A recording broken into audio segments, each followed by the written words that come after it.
Every woman adores a fascist, a boot in the face, a brute like you, brute heart of a brute like you.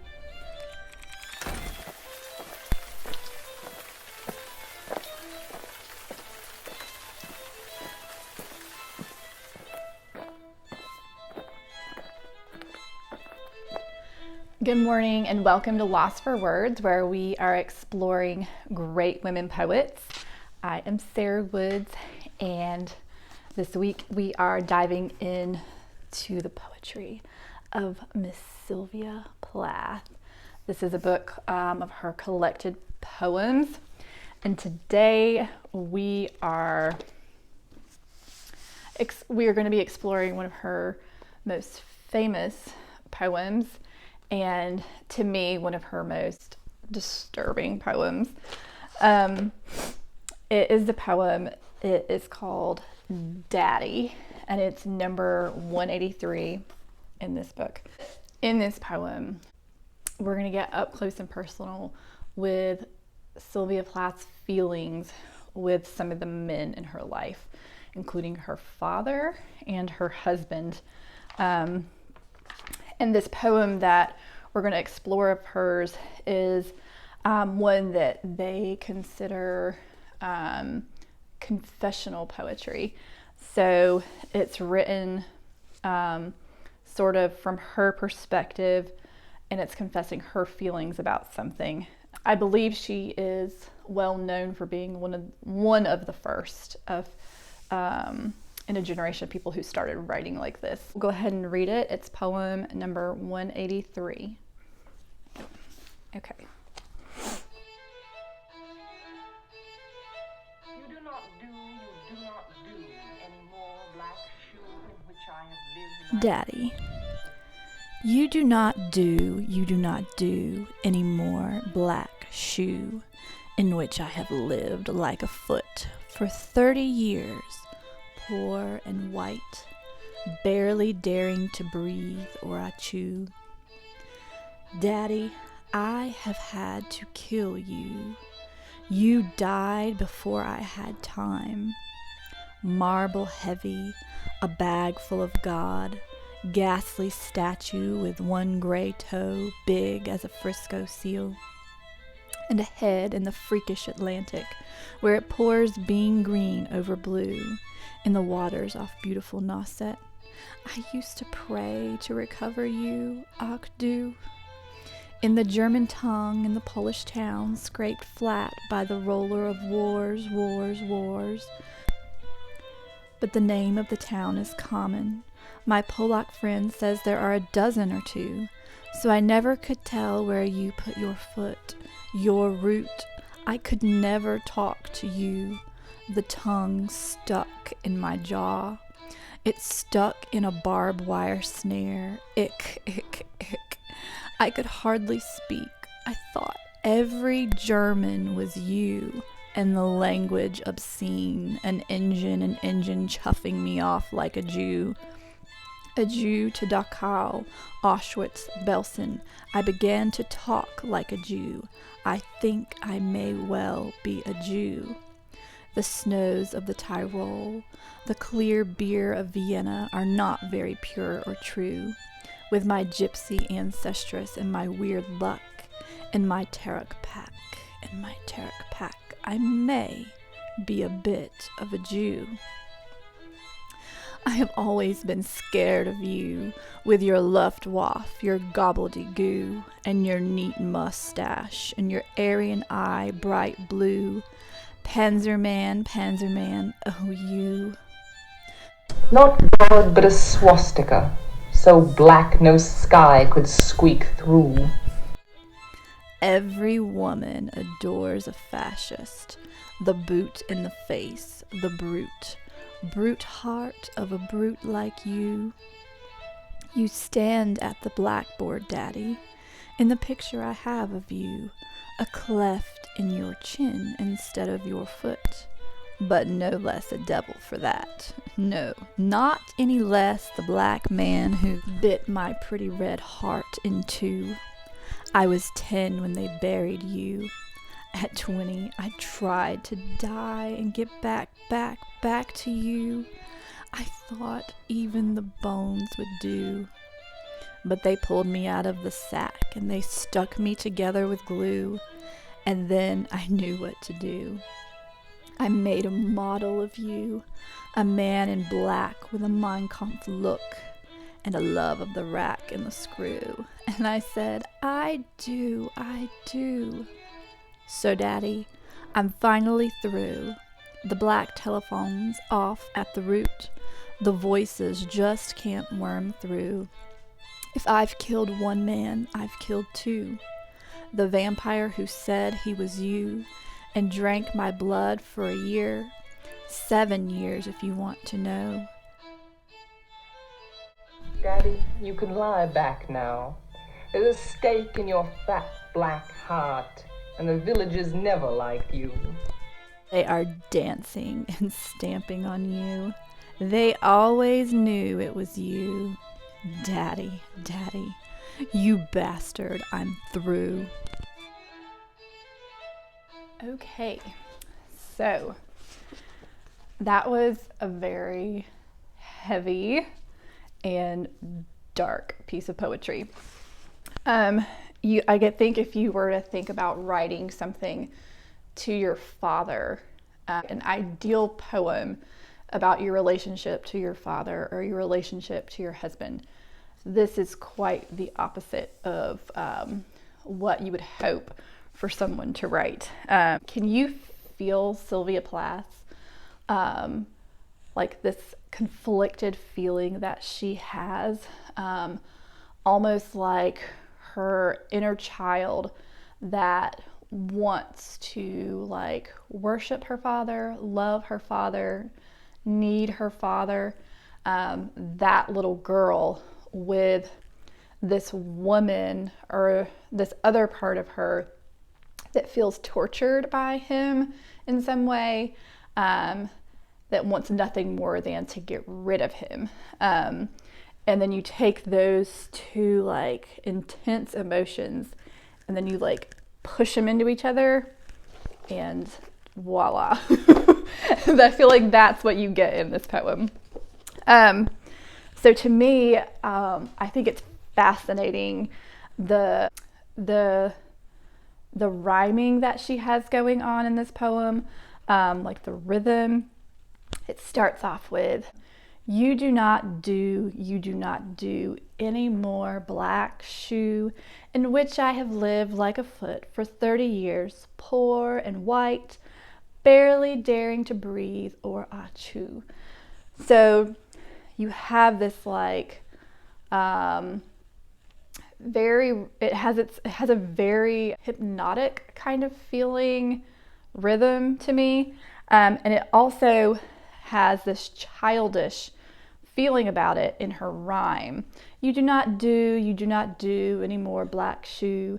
You feel like you're reading a nursery rhyme. Yeah, you feel like you're reading a nursery rhyme. And the fact that the title of the poem is Daddy, you already feel like you're stepping in to the perspective of a little girl, and which is weird because a lot of people who come to this poem already know who Sylvia Plath is as a woman, and so they're coming to this poem reading it like they're about to read something from a woman, but really the poem that she's giving us feels like you're about to read something from a little girl, because usually when you think of someone calling their father daddy, they usually are a younger child, because like kids usually go through that phase when they stop saying mommy and daddy and they start saying mom, dad, and they start trying to like shorten it and be cool and show that they're growing up by like fitting in with the rest of the kids and calling their parents mom and dad. So we're in this little girl's perspective. We're in this little girl's poem, in her perspective, in her voice. You do not do any more black shoe in which I have lived like a foot for 30 years, poor and white, barely daring to breathe, or achoo. This little girl is saying, you do not do any more, black shoe. And since this is a poem to her daddy, you start to associate this black shoe with her daddy, or I do. And she's telling this black shoe, you don't do anymore. I have lived like a foot for 30 years, poor and white, barely daring to breathe, or achoo. So if you can imagine like a girl's foot living inside a man's boot for 30 years. Imagine not taking off a shoe for 30 years. Imagine that feeling of like clamminess, dirtiness, the smell, the like, yeah, that clammy feeling that you imagine with like never having taken off a shoe. That your foot would never have experienced the air.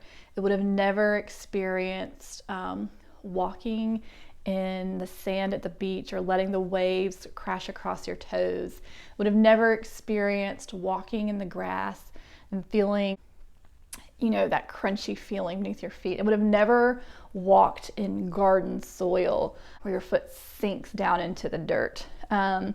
So imagine all those, or like walking in your house on fresh vacuumed carpet, or, you know, your feet playing in the sheets at the bottom of your bed. So imagine a foot, like those are some of the things a foot can experience. Imagine all those things, and then imagine a foot that never got to experience those things. Imagine a girl's foot who lived inside a man's boot her whole life. And she said, barely able to breathe or achoo, not even sneeze. So she is basically just in this little poem, this little part of this very long poem, telling us what's going on. She's like, I've lived for 30 years inside this thing of my father and I can't breathe. It's like a foot that has never come out of a shoe or someone else's boot, and it can't breathe, and it's not going to work anymore. I've got to do something about it. So what is it that Miss Sylvia Plath has to do about this boot? Let's keep going. She says, Daddy, I have had to kill you.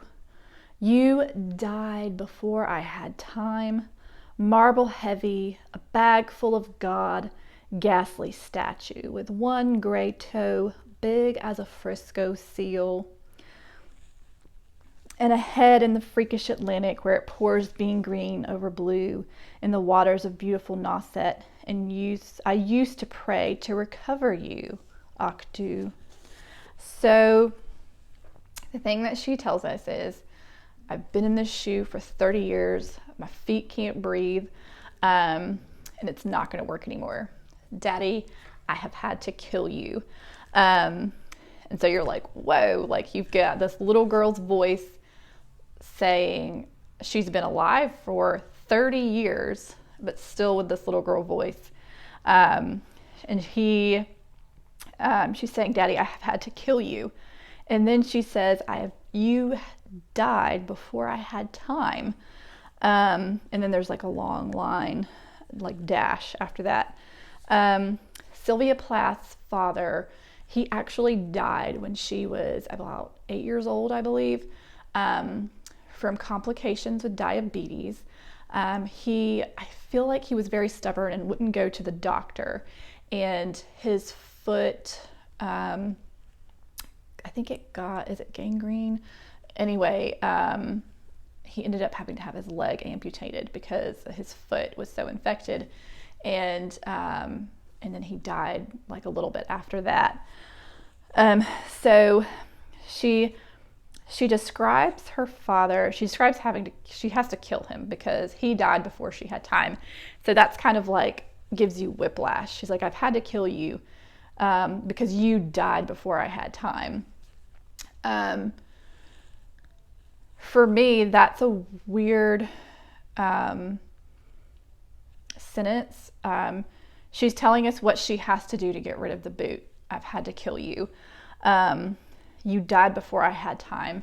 I feel like that feels like that second line, it feels like part of her hurt, like how he's hurt her.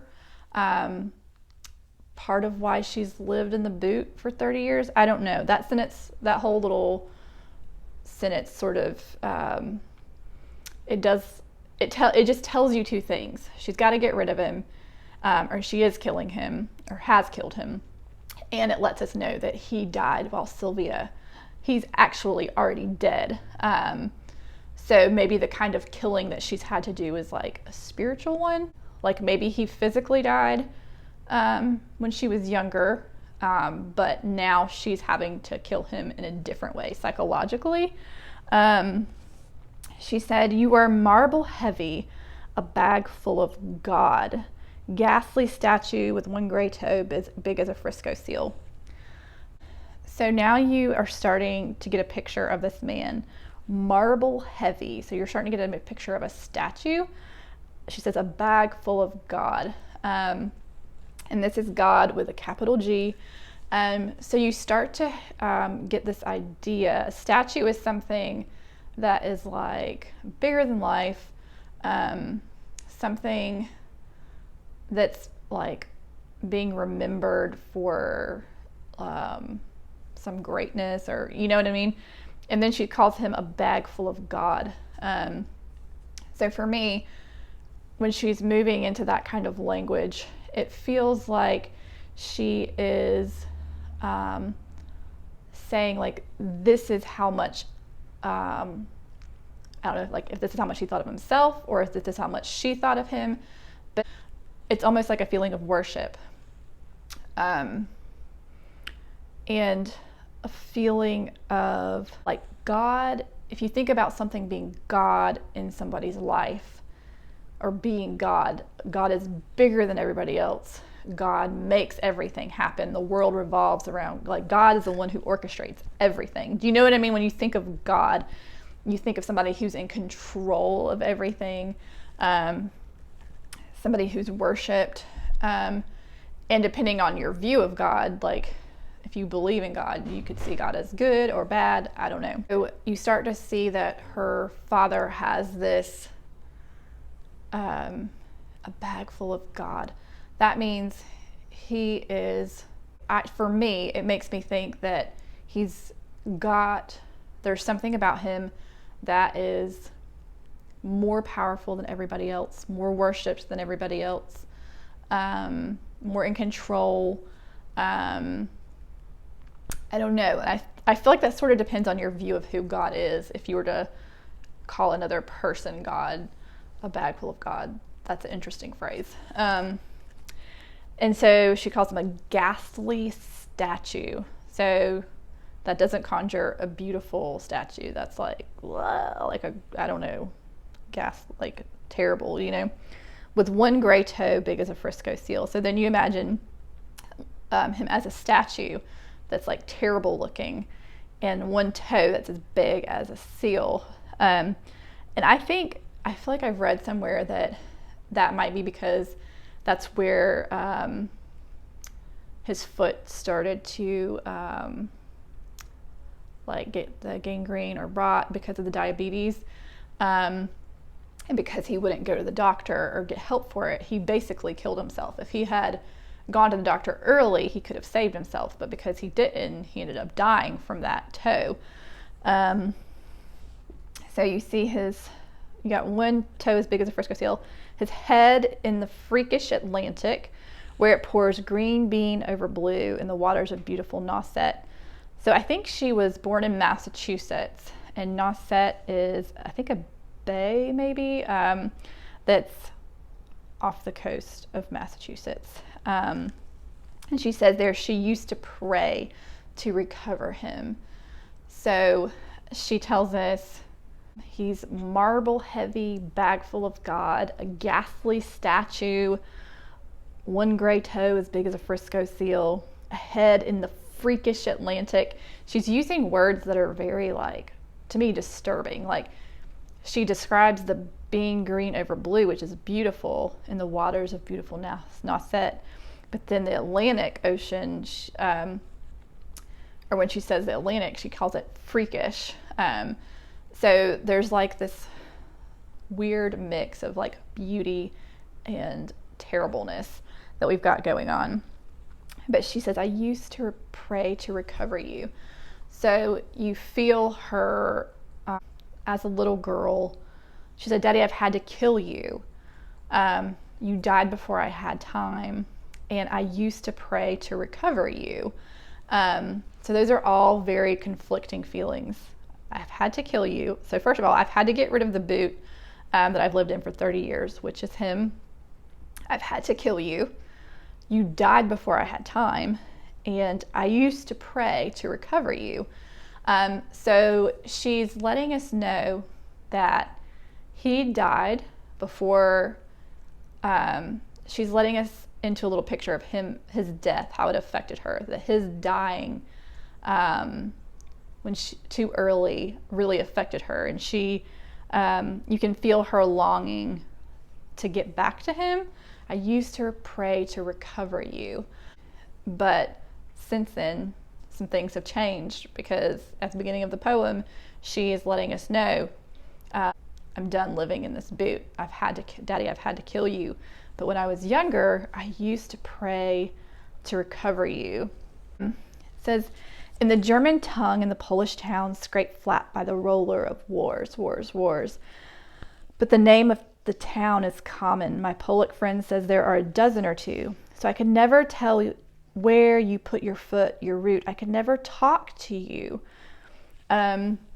So here she sort of goes through something that feels kind of like her father's history, his heritage. Her father was, I believe, a German Jew who, I think he lived in Poland. And she said, in the German tongue and the Polish town scraped flat by the wars. So we're starting to move over to Europe, and we're seeing where her father started out. He was, lived in Poland. He was his German tongue. He spoke German. And then the wars demolished the places that he is from. It says, I could never talk to you. Like, because the place where she can't even get back to him through her heritage, because the places where he was from have been scraped flat by war, is what she's trying to say, I believe. She said, I never could talk to you. The tongue stuck in my jaw. It's stuck in a barbed wire snare. Ick, ick, ick. I could hardly speak. I thought every German was you, and the language obscene. Okay, so I feel like right here in the poem, we're going to start seeing even more of a shift towards something darker with her father. You can see when she was little, she used to pray to recover him. And then you see her like trying to get back to his heritage and who he is, and not being able to. Like, even the towns have been scraped where he was from, and she can't find him there. She can't find him where she lives, in the United States, and she can't find him back where he was from before. And then, to me, this part, where she talks about her tongue, is it's kind of amazing. It says, I never could talk to you. The tongue stuck in my jaw. It's stuck in a barbed wire snare. Like, it all of a sudden feels,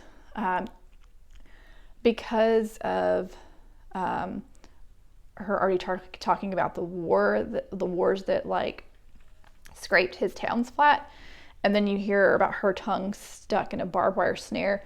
For me, I'm already starting to get like these very like warlike images, and like her tongue is in the middle of it, it's stuck in a barbed wire snare.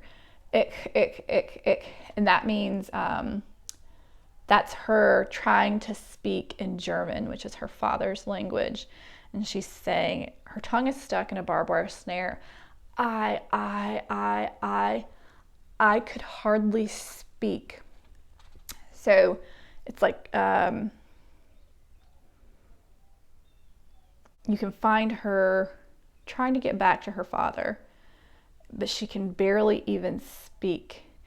And it says, I thought every German was you, and the language obscene, an engine, chuffing me off like a Jew. I think I may well be a Jew. So we're progressively getting more violent feeling in this poem. So we've went from just trying to recover him to her tongue being stuck in a barbed wire and barely able to speak.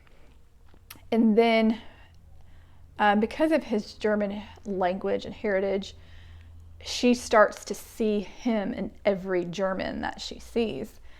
And she says the language obscene, which is fascinating because she's trying to speak it and she can't speak it. An engine. So then you just start to see this language that's like an engine of a train, chuffing me off like a Jew. I think I may well be a Jew. So we all know that in World War II, the Germans, or Hitler, they wanted to get rid of the Jews, and they would put them on trains and send them to camps where they would gas them and kill them in mass numbers. So we've got Sylvia Plath. She is saying that's what she feels like. That is a very intense and dramatic way to express your feelings about your relationship with and the feelings associated with your father. When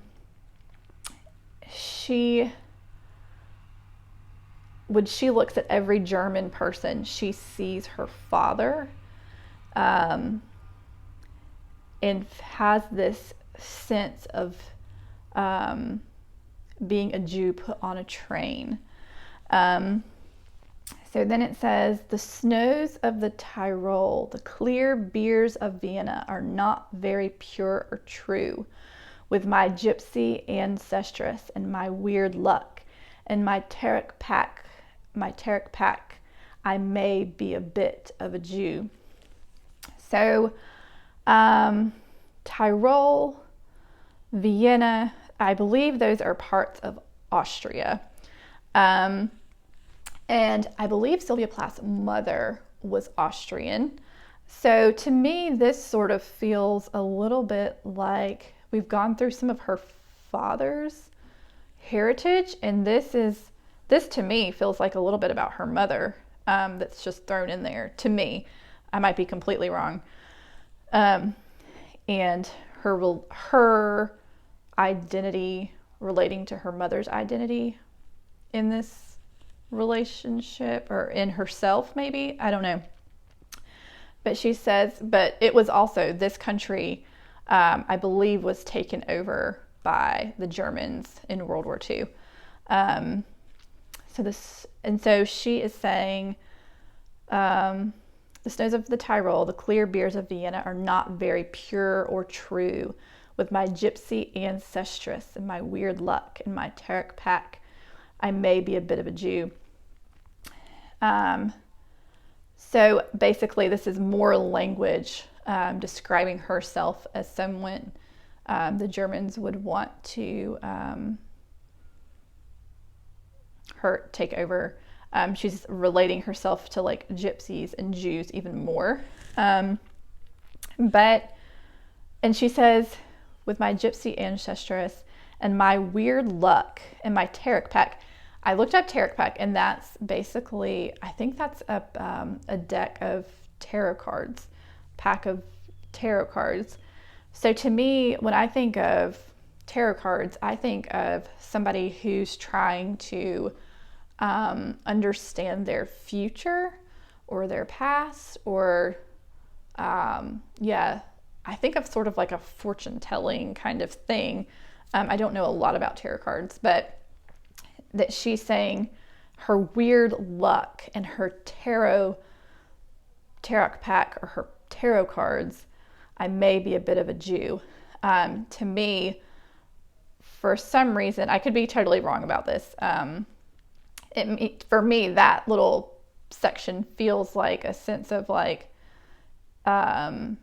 it's in the cards. This was in my cards. This is in my future. Like, this is who I am. Like her, almost like she's not in control of it, sort of. Like, I don't know, her weird luck. Her weird luck is to be a Jew. And her father is a German. That's very strange. There's something very, to me, that feels helpless about that. That feels like it's my weird luck to be this way. Like, and if it was in the cards, then there's nothing I could do about it. Do you know what I mean? Like, I don't know. That has that, I don't know. Here we go. So he's a German, chuffing her off like a Jew. We're going more into how she's a Jew. I have always been scared of you, with your Luftwaffe, your gobbledygoo, and your neat mustache, and your Aryan eye, bright blue. Panzerman, oh you. So we've got more of this, like, that nursery rhymey feeling coming back. So all these words that she's using in this little section, I've always been scared of you, which to me, that's that conflicting language of the earlier part of the poem, where she was talking about wanting to get back to her father, wanting to talk to him, and then now she's always been scared of him.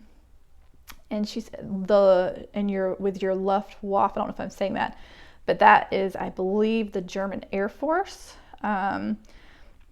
She said your gobbledygoo, which basically means a gibberish language, and your neat mustache, and your Aryan eye, bright blue.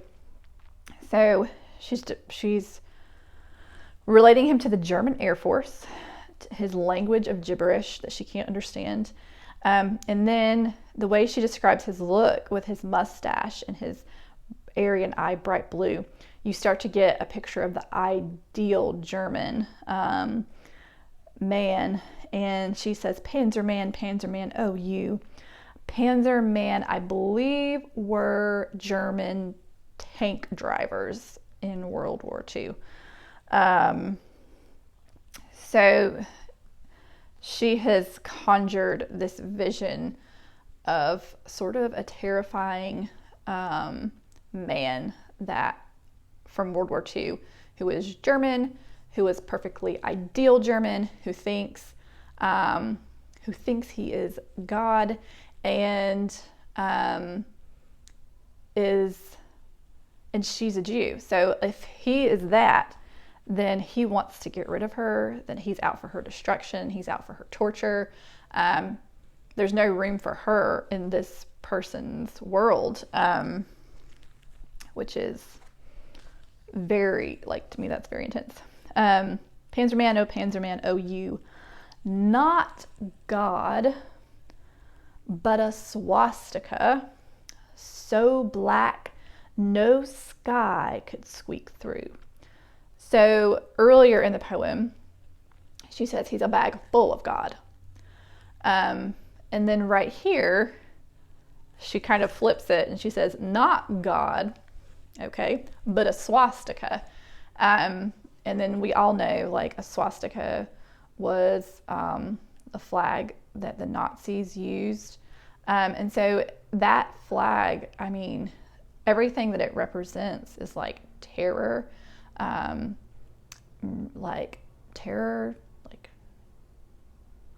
like mass murder, hatred. Like, when you see that flag, like, there's something inside you that's like, oh my God. Like, can you imagine being on the other side of that flag, being the person that's hated because of everything that flag stands for. And she says, but a swastika is so black, no sky could squeak through. It reminds me of her black shoe in the beginning, where she says, you do not do any more black shoe in which I have lived like a foot for 30 years, poor and white, barely daring to breathe. So here, this poor white foot that can't breathe, and she's calling her father not God, but a swastika so black, no sky could squeak through. So he is like, she is painting him as such a dark figure in her life that she can't even see the sky because of him. So first we got this foot that can't breathe in a boot. And then he's, this German that is perfect and ideal and is chuffing her off like a Jew to be killed, to be gotten rid of, dispensed of. And now he's a swastika so black that she can't even see the sky. And then, so you get this terrible image of him, right? Like he's so dark and terrible that she can't even see the sky. But then, here's where we get the weird language, where she, it's almost like it's a woman. It's like that little girl that wants to love her father. This is, but in a woman's voice is what we get next. She says, every woman adores a fascist. The boot in the face, the brute heart of a brute like you. You're like, what the heck is going on? I feel like there's something about this poem that gives you whiplash, like that feeling of going back and forth. It's like that feeling of being in love with somebody who abuses you. Do you know what that is the mental anguish that I can feel in this poem. 1 minute you're like, I need to get back to you, I need to talk to you. The next it's flipping and she is like, you're terrible, you're so terrible. I'm going to relate you to the most terrible thing that's happened, one of the most terrible things that we know that's happened in history, and I'm the person that you're against. But then she flips again and she's like, but I adore, but at the same time, I adore you. I'm a Jew and you're a German. You want to chuff me off on a train like a Jew to destroy me. But I adore you. I love your boot in my face. I love it when you abuse me. I love your bruteness. She loves his, the part of him that is torturing her and destroying her. Okay. Then we're going to switch. So we've gone incredibly violent feeling and then intense love for it. And then she says, you stand at the blackboard, Daddy, in the picture I have of you. So now we're sort of, she actually does have a picture of her father in front of a blackboard. I think this is a real picture. A cleft in your chin instead of your foot. I think that's a little line that's in your chin. Which I think is trying to make him in real life, he was a professor of biology and German. And so it feels like she is describing him as very regular, as handsome, as smart. He's a professor.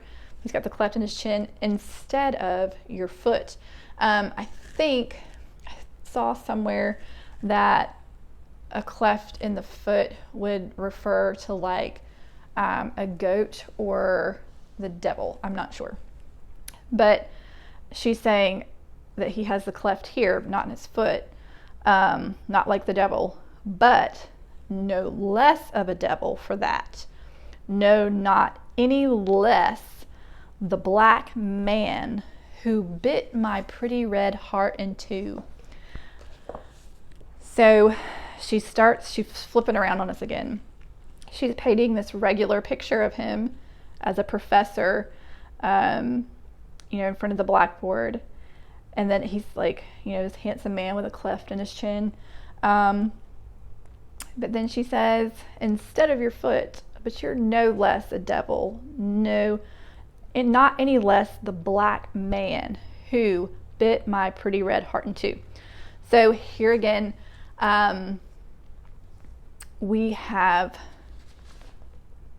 that color black showing up. I don't know if you've noticed this in this poem or not, but the color black shows up.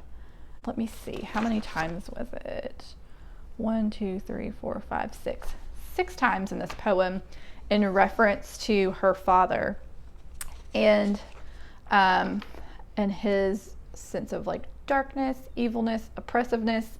And so pay attention. I think that's something interesting to pay attention to in this poem. Honestly, that's probably one of my favorite things to pay attention to in this poem, because it's repeated. That color, there are a couple other colors in the poem, like red, blue, green, clear, but black is the only one that's like repeated, and it's repeated quite a bit in relation to her father and his sense of darkness. So here he is. We've had the black boot. We've had the swastika, so black no sky could squeak through. The black boot that won't let her foot breathe. The black swastika that won't let any sky through. No less the black man, the devil, who bit her pretty red heart in two. So here we are with more of this feeling of darkness, evil, violence from her father. But bit my pretty red heart in two. I was 10 when they buried you. At 20, I tried to die and get back to you. I thought even the bones would do. Okay. So here we have her saying, he's no less the devil, the black man who bit her pretty red heart in two. More language of like that feeling of oppressiveness, violence, something dark, something evil, something torturing her. I was 10 when they buried you. So here we are back to that like little girl who whose father died when she was young. Then 10 years later, when she was 20 years old, she, Sylvia Plath, in reality, she did try to take her own life again.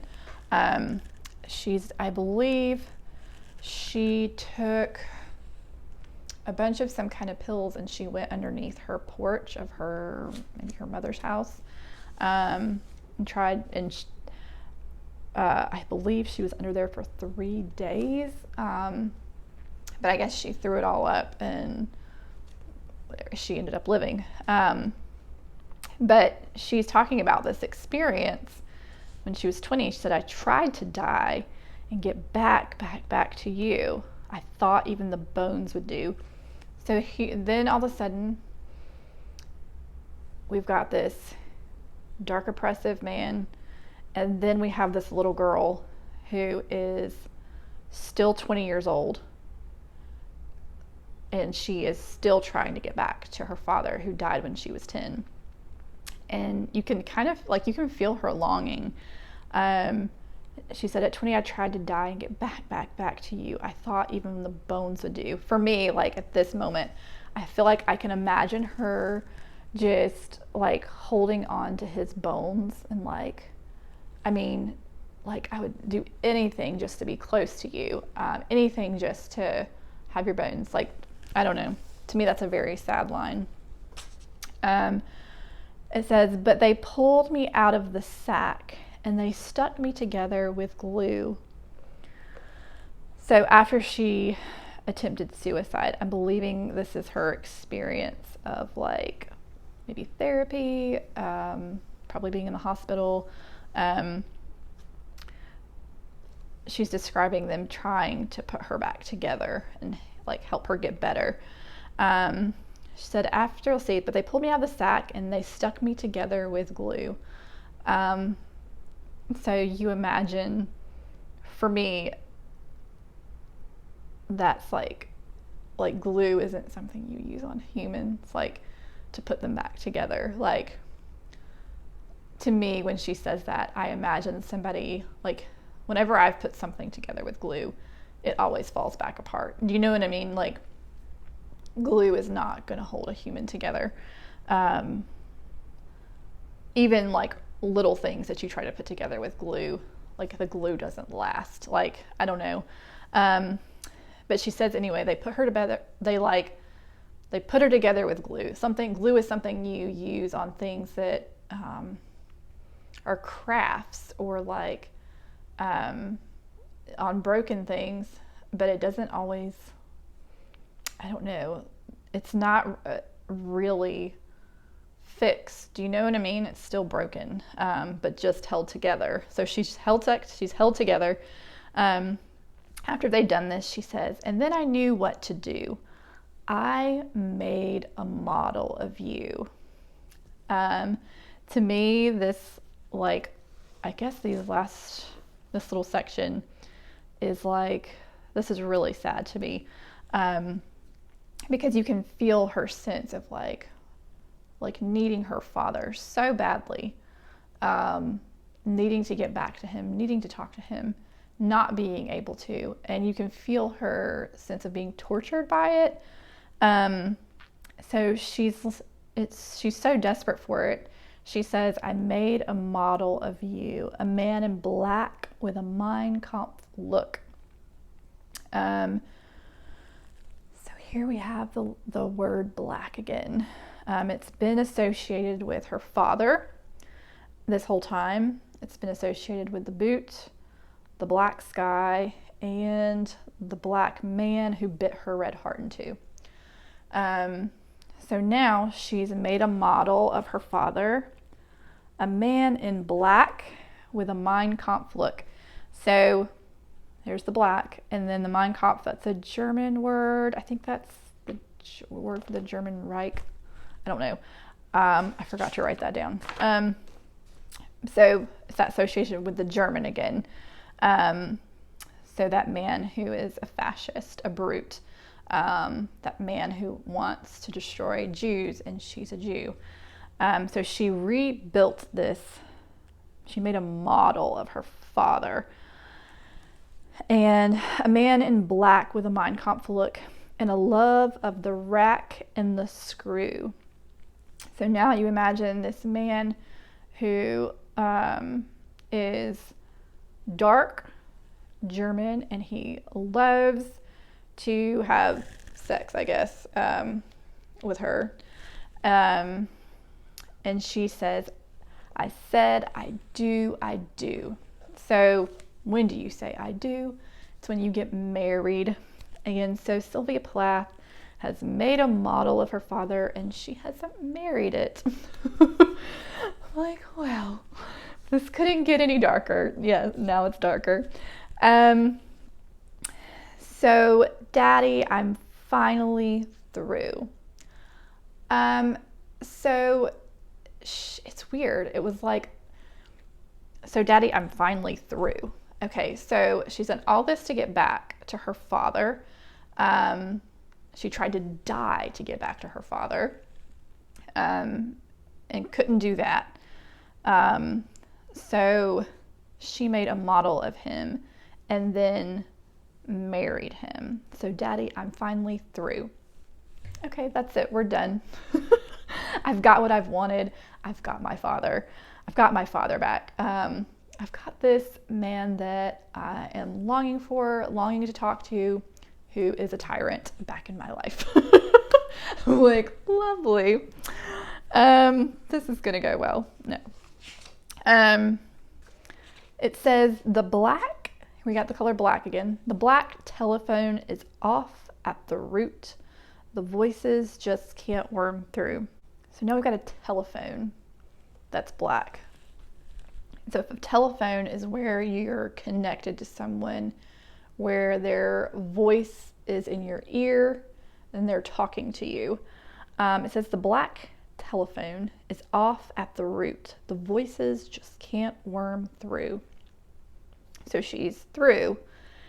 The black telephone is off at the root. The voices just can't worm through. Voices of you that were torturing her, that were torturing me, they can't get through anymore because I've done what I've needed to do.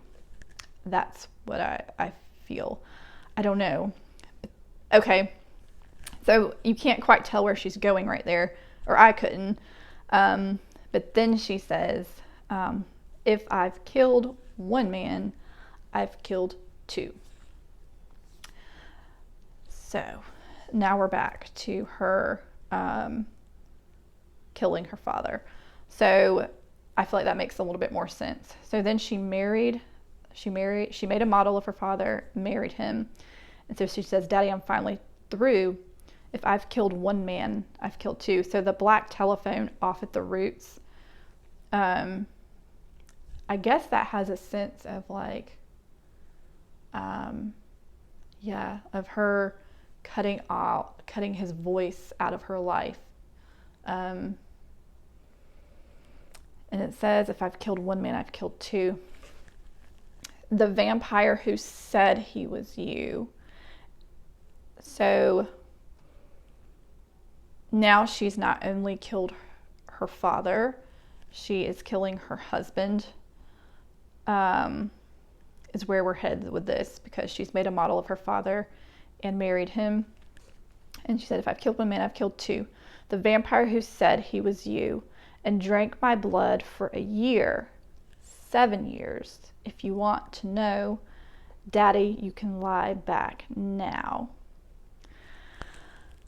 So, in real life, Sylvia Plath married a man named Ted Hughes. And he was also a poet, and sounds like she really admired him and admired his poetry. I think I heard a story on a lecture about that when they first met. It was at a party, and it was in England, and it was something to do with poetry, the party was. And she walked up to Ted Hughes, and she recited one of his poems to him. And in the conversation, he reached over and he took one of her earrings and said, I'll be keeping this. And then she reached up and bit him on the neck. And I think maybe even drew blood. So,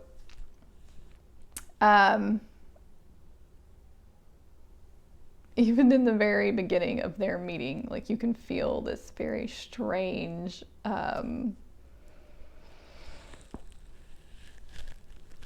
like violence almost in their relationship. I don't feel like that's a normal thing to do when you meet someone. I'm like, okay. She recites his poem and then he steals her earring and then she bites him. Like, this is very like, this to me, it's a little weird. To me, it's fascinating that she feels like she made a model of her father in her husband, in Ted Hughes. That relationship around the time of this poem, before this poem actually, Ted Hughes, I think she discovered that he was cheating on her with one of their friends, and they ended up splitting up. I don't think it was, I've heard that it was not like an amicable split, like it was not good. And they had 2 kids at this point. And so here she describes, she says, if I've killed one man, I've killed 2. The vampire who said he was you. So now she's describing Ted Hughes as a vampire, because she was married to him for 7 years, or she had a relationship with him for 7 years before their relationship ended after him leaving her for this other woman. It says, Daddy, you can lie back now. There's a stake in your fat black heart, and the villagers never liked you. They are dancing and stamping on you. They always knew it was you. Daddy, Daddy, you bastard, I'm through. For me, there's something about this poem that's like exhausting. This feeling of like that goes back to the beginning of the poem about you do not do any more black shoe, in which I've lived like a foot for 30 years, poor and white, barely daring to breathe, or Achoo. So you have this woman, this little girl who loves her father, who adores and worships her father, whose father dies when she's young. So like there is some part of her that longs for him. He had this godlike place in her life, and that she wants to get back to him. Then there's also this other part of him that is like, that feels like this evil tyrant who won't let her have freedom, who won't let her breathe, who's out for her destruction. And then she's so desperate to get back to him, this tyrant, that she makes a model of him and her husband. And so like her life was snuffed out in this shoe. Her sky was darkened by the swastika. Like she had no sky in her life. And then her husband is a vampire, with a black Mein Kampf look. He drank her blood for 7 years. So I feel like between these 2 men in her life, you can feel this girl, or I can feel this girl who is like longing for her father, and who's longing to talk to her father, and longing, and like worships him almost, and loves him almost, but at the same time is like incredibly oppressed by him.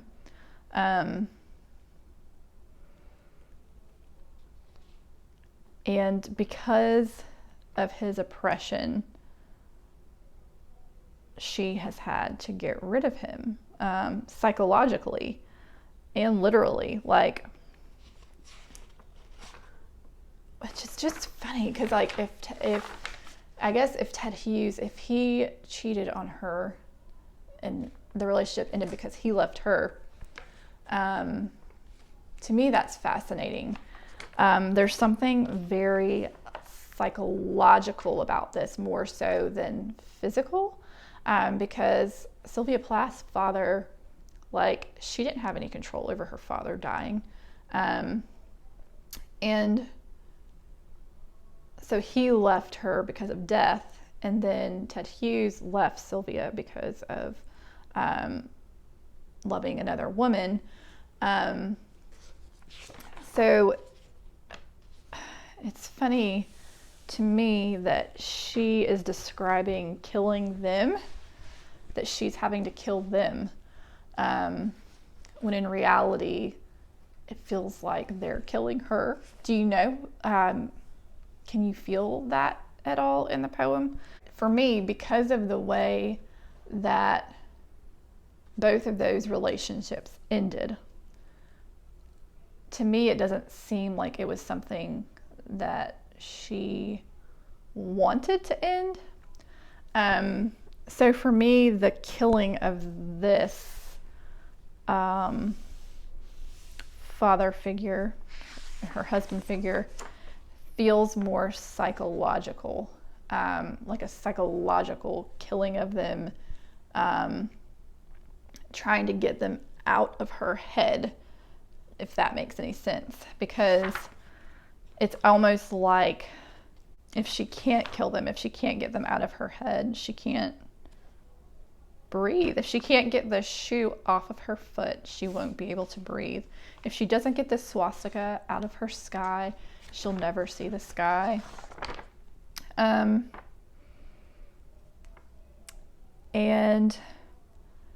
what's really sad is, I believe this was written in, let's see really quick. This was written in, October of 1962. So the very end of 1962. Her last poem she wrote February 5th, 1963. So just 4 months later, she would actually take her life again, which is fascinating.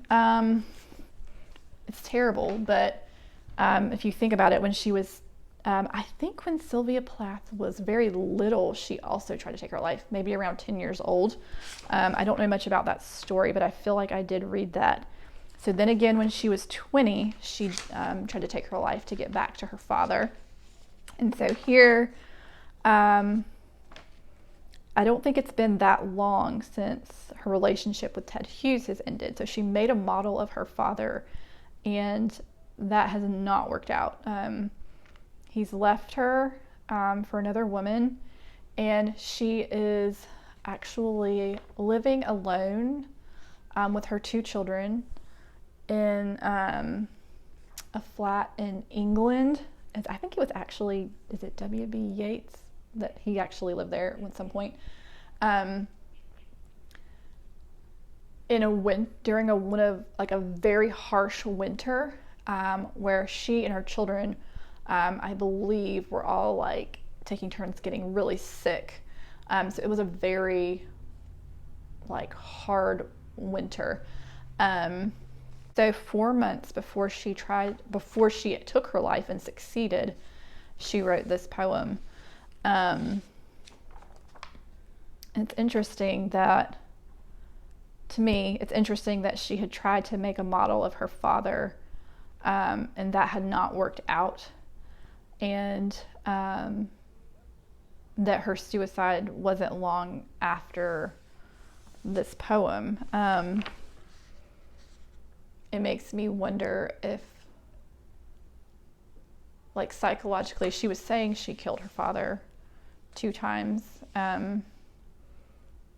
but if there was still some part of her that was still trying to get back to her father. I don't know. Because it just feels like it was such a big deal in her life, that it was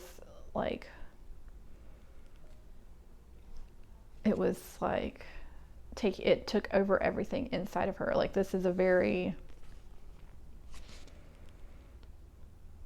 This poem doesn't describe something that is just a little thing in her life, a little part of her life, that's something that kind of bothers her a little. This is overwhelming. This is consuming, these things that she's describing. One of the things I wrote down was, the thing about this poem is you can feel these conflicting feelings that are unresolvable. And at the end, she says, "Daddy, daddy, you bastard, I'm through." But because of the way she's written the poem, this back and forth between a longing for her father, and this monster that he is, this back and forth between that she can't seem to get out of. For me, I almost don't believe her at the end. I'm like, you can't be through, because of the patterns I see in her poem.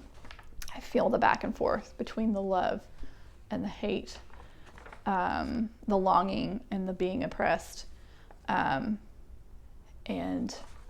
I guess for myself, I imagine that even at the end of this, that there would be a swing towards longing for him again. Yeah. It almost, like when you think about her life and how her life ended, it feels like taking her own life was the only way that she was finding. It was like where she would land to get relief from all of these feelings.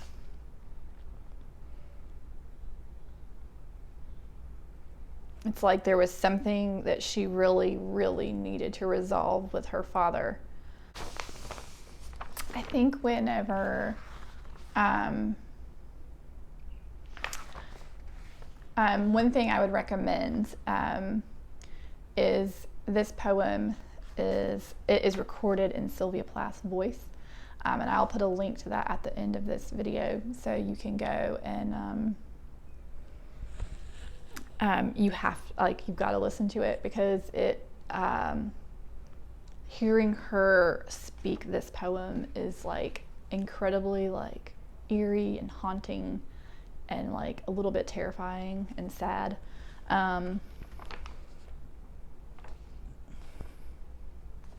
I guess the thing for me is, like, in this poem, like, she poured all this, like, confession, like, she wrote this, like, she poured all this onto the paper.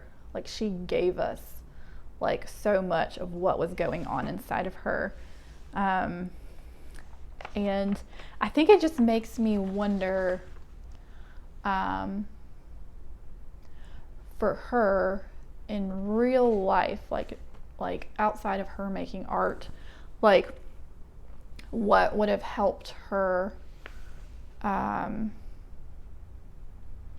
actually heal from all of this, like to have peace.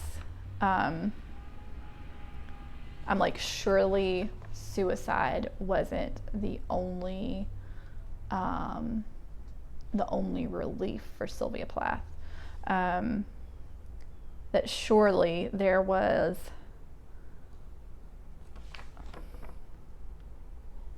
a way to get her foot out of this boot. Surely there was a way to open up the sky for her so that she could breathe, so that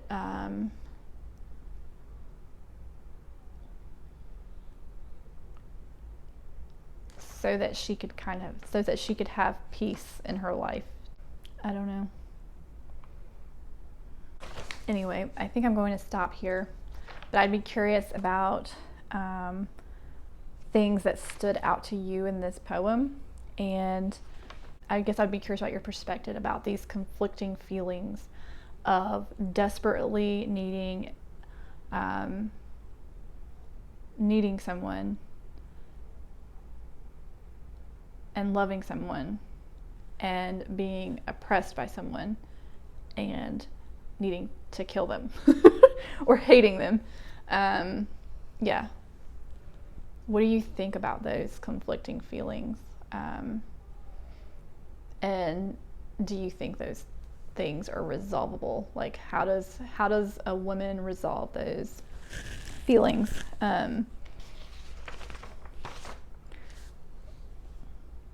But yeah, we're going to stop there.